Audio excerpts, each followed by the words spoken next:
Força igual massa vezes aceleração. Mecânica, a ciência do movimento, pode ser resumida em uma equação. F igual ma. Este é um núcleo da mecânica clássica.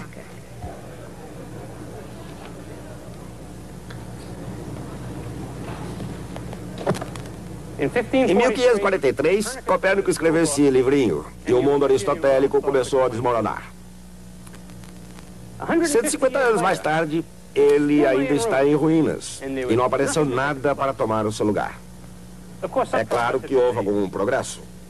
Kepler descobriu suas 3 leis, passamos a entender os corpos em queda e também a inércia. Mas não havia um princípio unificador. A perfeição absoluta do mundo aristotélico transformou-se em grande confusão. Foi então que, num livro estonteante, Isaac Newton inventou a física, como a conhecemos hoje, e restabeleceu a ordem nos céus e na terra.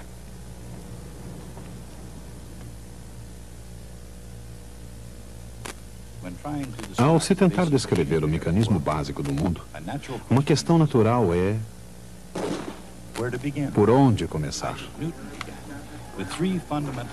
Isaac Newton começou com 3 princípios fundamentais, as chamadas leis de Newton.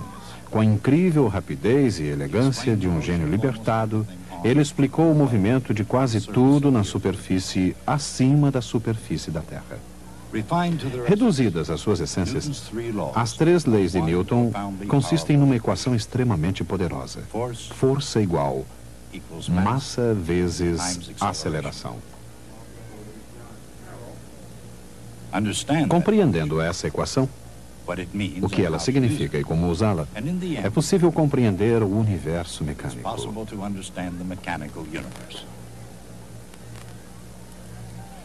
Ao mesmo tempo, compreender essa grande complexidade pode significar compreender o que parece ser puro e simples. Por exemplo, uma análise mais atenta da equação F igual ma revela imediatamente 2 complicações. Primeiro, força igual massa vezes aceleração é uma equação vetorial. Tanto a força quanto a aceleração são vetores. Em outras palavras, têm direções definidas. Em F igual m vezes a, elas devem ter a mesma direção. Uma segunda complicação surge no símbolo A, que representa a aceleração. É bom lembrarmos que a aceleração não é a posição de uma determinada coisa e também não é a velocidade com que alguma coisa muda de posição. A aceleração é a rapidez com que alguma coisa se torna mais rápida. Isso significa, portanto, que a aceleração é uma derivada de uma derivada e que a equação simples de Isaac Newton, F igual ma, é uma equação vetorial, envolvendo uma derivada de uma derivada. Por exemplo, quando um corpo ou uma massa cai, a gravidade exerce uma força, F, uma força para baixo, naturalmente, e o resultado é a aceleração.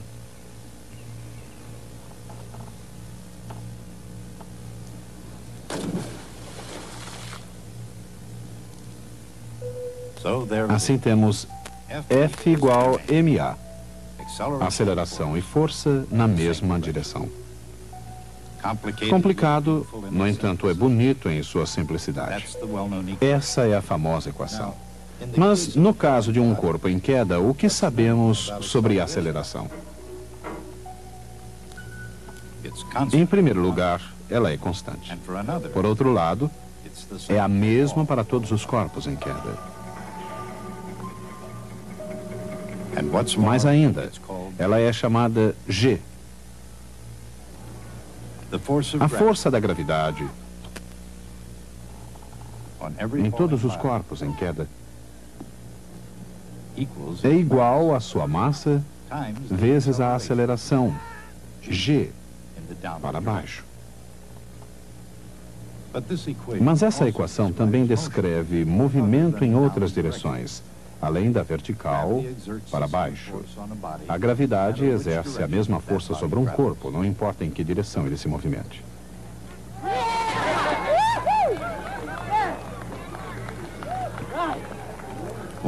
Quando um objeto está em movimento, desprezando-se a resistência do ar, a gravidade é a única força que age sobre ele. Quer seja solto de uma torre, atirado de uma montanha muito alta, ou levantado por um atleta.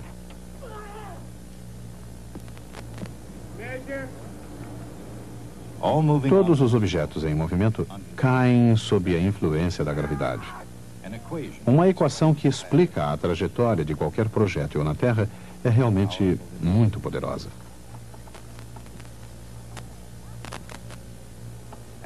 E para que possamos ver como ela realmente funciona, é preciso voltarmos ao início.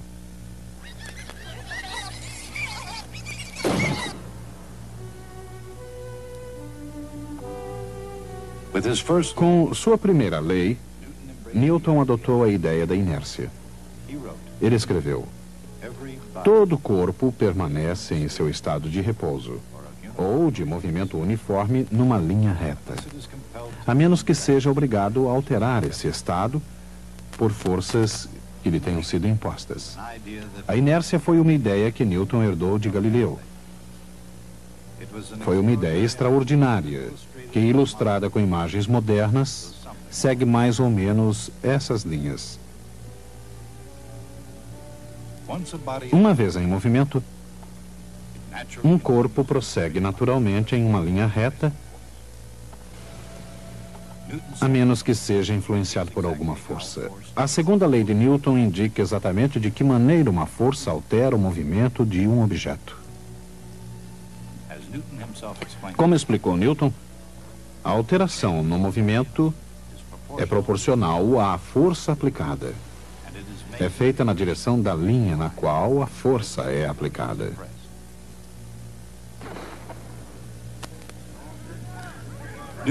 Newton usou a palavra movimento com o significado de quantidade de movimento, a velocidade de um corpo multiplicada por sua massa. Embora Newton tenha expressado suas ideias através da geometria clássica, utilizando figuras geométricas e relações entre quantidades, ele sabia que suas leis poderiam ser expressas como equações diferenciais. A segunda lei de Newton diz que a força aplicada é igual à razão da variação da quantidade de movimento.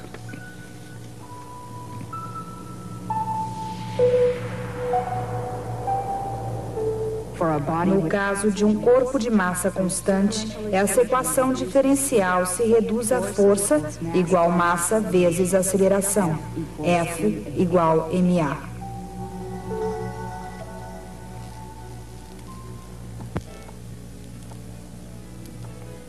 Para cada ação, ocorre sempre uma reação igual. Ou as ações mútuas entre dois corpos são sempre iguais e dirigidas uma oposta à outra. Esta é a terceira lei de Newton. Uma coisa não pode tocar outra sem ser também tocada. Em outras palavras, os corpos não apenas agem, eles interagem uns com os outros. Ao mesmo tempo, todas as três leis de Newton agem e interagem em todo o mundo físico. A trajetória de qualquer projétil demonstra de maneira clara e convincente as consequências das três leis de Newton. Quando um objeto é lançado e abandonado numa trajetória livre, qual a natureza dessa trajetória? Não importando qual seja o tipo de projétil e qual sua finalidade, será que todas as trajetórias são essencialmente as mesmas?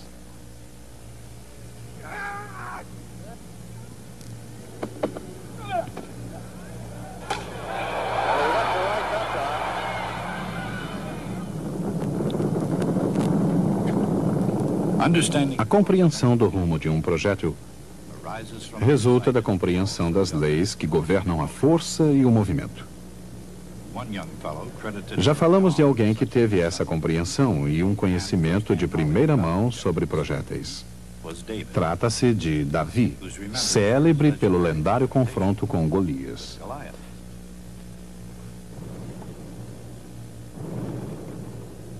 Contrariando as expectativas, o jovem Davi demonstrou a relação entre força e quantidade de movimento. Na verdade, Davi e Golias talvez não possuíssem forças tão desproporcionais como diz a lenda. Afinal, seria esse o modelo de um intelecto devastador? De qualquer maneira, Davi conseguiu demonstrar de maneira notável a força e a quantidade de movimento sem o auxílio de Aristóteles, e muito menos de Newton. Golias entendeu muito bem essa relação. Como se isso não bastasse, sentiu a lei da gravidade. Outro fenômeno que funcionava muito bem, mesmo antes que fosse compreendido. As leis de Newton não mudaram a maneira como o mundo funciona, mas elas mudaram para sempre a maneira pela qual compreendemos o mundo. Quer seja num campo de batalha, numa pista de atletismo, ou nos verdes campos da Inglaterra. A órbita de qualquer projétil pode ser descrita no campo da matemática. Nas próprias palavras de Newton. Então, dessas forças, deduzia os movimentos dos planetas, dos cometas, da Lua e do mar. Newton não foi o primeiro a refletir sobre a trajetória de um objeto em voo na Terra ou no céu. Mas ele foi o único a perceber que as mesmas leis governam o rumo de ambos. Muito antes de Newton, Galileu Galilei descreveu com perfeição o movimento balístico. Ele percebeu que os corpos podem cair verticalmente e se movimentar horizontalmente ao mesmo tempo. Do ponto de vista de Galileu, que abrangeu tudo, dos céus aos jardins celestes da Renascença, o movimento de um corpo tem duas componentes, independentes uma da outra. A extraordinária descoberta de Galileu é explicada pela extraordinária equação de Isaac Newton. A componente vertical da força vetorial é mg descendente ou menos mg. Absolutamente nenhuma força age na direção horizontal. Só a componente vertical da aceleração é menos g. Na direção horizontal, onde não há qualquer força, a aceleração é zero. A aceleração é a rapidez da mudança de velocidade. Como a velocidade horizontal não se altera, ela deve ser constante. A velocidade constante na direção horizontal e a aceleração constante para baixo agem de forma independente e simultânea. Esses são os elementos das trajetórias, segundo Galileu. E também os resultados da equação de Newton. Força igual massa vezes aceleração. F igual ma. Mas para compreender o real significado de F igual ma, é necessário voltar a uma época em que os estudiosos não contavam com a sua ajuda para decifrar os fenômenos do mundo. Na Grécia Antiga, os estudiosos acreditavam que tudo na natureza retornava ao estado de repouso. Que retornar ao estado de repouso fazia parte da natureza de todas as coisas em movimento. De acordo com os aristotélicos, todos os objetos em movimento eram impelidos por uma força motora.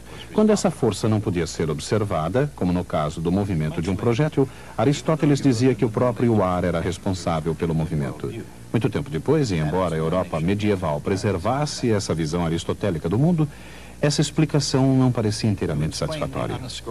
Para explicar o desamparado movimento dos projéteis, como lanças, flechas e balas de canhão, os estudiosos lançaram a ideia de ímpeto. Lançando um projétil, dava-se-lhe uma quantidade finita de ímpeto que proporcionava movimento ao objeto. Quando o ímpeto acabava, o objeto subitamente caía na terra. Ímpeto não foi uma má ideia, mas ela não conseguiu atingir o seu alvo.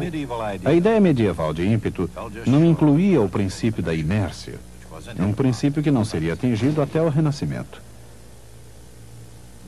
Quando a trajetória parabólica de um projétil foi descoberta por Galileu. Nas próprias palavras de Galileu, observou-se que mísseis e projéteis descrevem alguma espécie de trajetória curva. No entanto, ninguém percebeu o fato de que essa trajetória é uma parábola.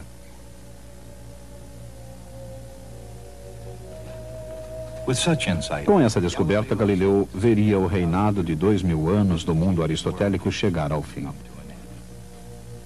E ele não estava sozinho. Aproximadamente na mesma época, Johannes Kepler, Christian Huygens, da Holanda, e René Descartes, na França, e outros começaram também a ver o universo com novos olhos. Mas, por mais extraordinário que fosse esse grupo de cientistas, seus pontos de vista individuais não produziram algo muito importante, uma síntese, um princípio organizador do mundo físico como um todo. Seria necessária a ocorrência de circunstâncias extraordinárias para explicar o mundo. Seria preciso aparecer a pessoa certa, no lugar certo, na hora certa. A hora certa foi em 1665.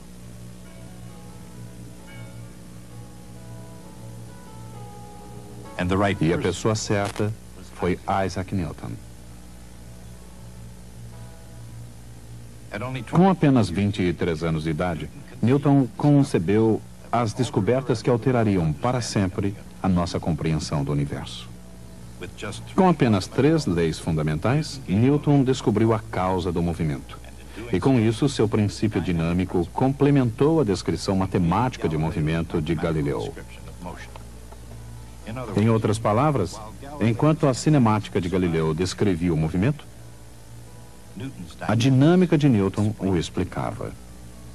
Mas as leis de Newton também explicam como um corpo se movimenta.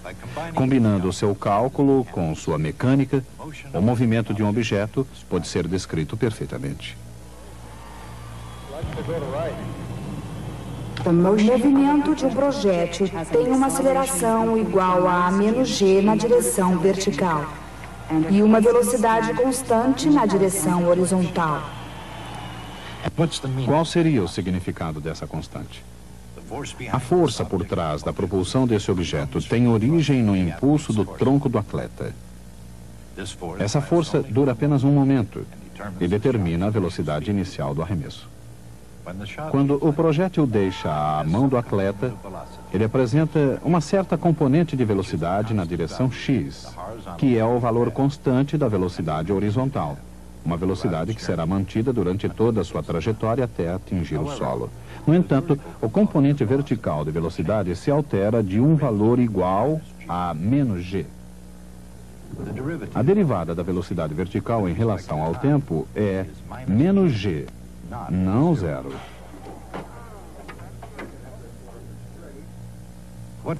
Qual a função que tem como derivada menos g? Menos gt é uma resposta. Mas menos gt mais qualquer constante também é uma resposta, uma vez que a derivada de uma constante é zero. Qual o significado dessa constante?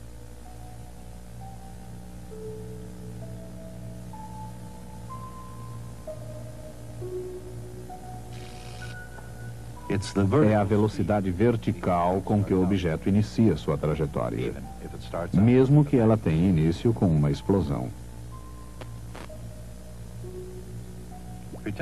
Suponhamos por um momento que não exista a gravidade. Assim, qualquer projétil seguiria uma trajetória em linha reta, mantendo tanto a velocidade horizontal quanto a vertical com que começou. Mas a gravidade, de fato, modela o movimento de um projétil. A maneira como isso ocorre é demonstrada na lei da queda dos corpos de Galileu. O que realmente acontece é que um projétil cai continuamente além da sua trajetória imaginária em linha reta a uma razão igual a meio g t ao quadrado, exatamente como se caísse de um estado de repouso. Todas essas brilhantes conclusões de Galileu são as consequências simples e diretas de uma lei concisa de Isaac Newton, resumida na equação F igual ma.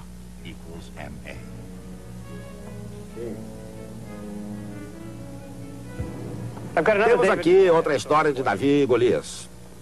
Naturalmente, eu sou Davi. E ali está Golias, pendurado naquela árvore.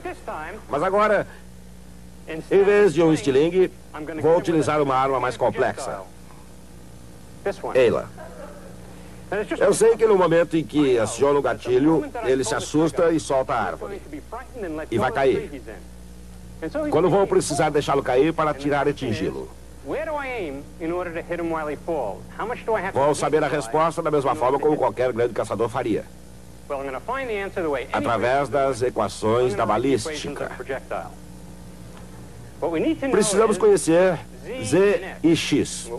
Mas o que sabemos é que dz sobre dt, porque vz igual menos gt mais vz inicial. E dx sobre dt, porque vx igual vx inicial.